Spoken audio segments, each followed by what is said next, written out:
চলো আজ বানিয়ে নিই ক্ষীরের অমলেট ঠাকুরবাড়ির স্টাইলে। প্রথমে 500 গ্রাম দুধ নিয়ে নেব, ফুটিয়ে নেব, তার মধ্যে দিয়ে দেব স্বাদ মতো চিনি দিয়ে দেব, ভালো করে ফুটিয়ে নেব যতক্ষণ না ক্ষীর হচ্ছে। আমার ক্ষীর রেডি। বাড়িতে অবশ্যই একবার ট্রাই করো। ভিডিওটি ভালো লাগলে লাইক কমেন্ট শেয়ার করবে। অন্যদিকে বাটিতে 2টো ডিম নিয়ে নিলাম, তার মধ্যে 2 চামচ ময়দা নিয়ে নেব, আর এলাচ গুঁড়ো থাকলে দিয়ে দেবে, আমার কাছে ছিল না। আর গুঁড়ো দুধ দিয়ে দিলাম। দিয়ে দেবো ছোটো চামচে 2 চামচ চিনি, আর আগে থেকে বানানো ক্ষীরটা দিয়ে দেব 50 গ্রাম, আর দিয়ে দেবো ভ্যানিলা এসেন্স।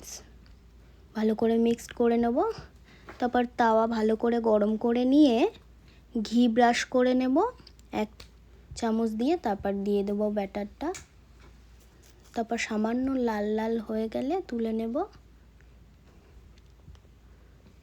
বাড়িতে বানিয়ে বলো কিন্তু কেমন হয়েছিল। টাটা সবাইকে, ধন্যবাদ।